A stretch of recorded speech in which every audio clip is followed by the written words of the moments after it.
I said Islam is concerned with more than yourself. Remember that? Islam by definition is concerned with more than yourself. If you say irka'u wasjudu wa'budu rabbakum, that's yourself. Make ruku', make sujood, be in a state of ibadah. But when he says waf'alul khair, do good, good helps who? Others. Now, if you really want to be successful, then you have to help others. You have to do good for others. لَعَلَّكُمْ تُفْلِحُونَ, so you can be successful. But even if you do good for others, it's not for them, it's for who? Yourself. So our voluntary contributions in whatever way, shape or form are actually efforts to help our own selves. Don't ever should I dare look back at a masjid that I gave time to, a program, a convention I helped put together, a check I wrote to the school or whatever, and say I helped them. I only help myself. And the moment I say I help them, it doesn't count for me anymore. I cannot go to Allah and say, Ya Allah, where's the money I gave? Allah will say, you already said it, you helped them. You didn't say you helped yourself. You can't have it both ways. Allah only takes one intention.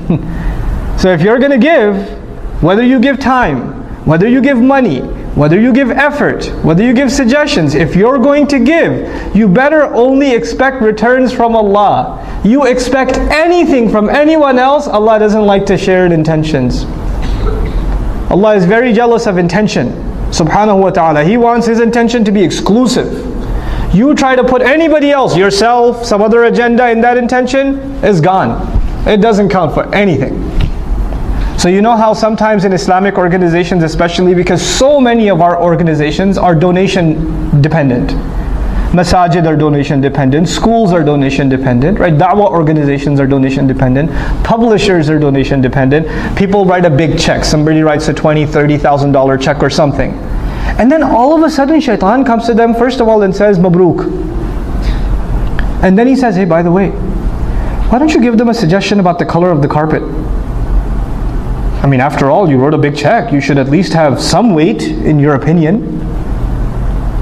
And so you go and you give a suggestion. You didn't give a suggestion before you wrote the check, but all of a sudden, now your opinion just got $30,000 heavier. So you want to give an opinion. And you're expecting that your opinion will be taken a lot more seriously. Now why? Because you gave some money. Then your intention for giving the money was not Allah anymore, it was just to get your opinion to weigh a little more. That's all you will get out of that sadaqah. That's all you'll get. Is it worth it? Think about that. Just think about that. Before you ruin the sadaqat you give, in any cause. Wallahi, in any cause. Don't tie your contributions to expectations. If you want to have expectations, have them with Allah. Personally, when I ever write a sadaqah check, I just to remind myself, I just write a little word on top. Ma naqasa malum min sadaqatin. Mal never goes down by giving sadaqah. I remind myself who am I giving sadaqah to, and which I'm actually depositing in my akhirah account. So I remind myself the withdrawal is going to happen after I go in the dirt. So I don't expect any withdrawals yet. You try to withdraw now, you won't get anything there. I want to make sure I get that across to all of you, inshallah ta'ala.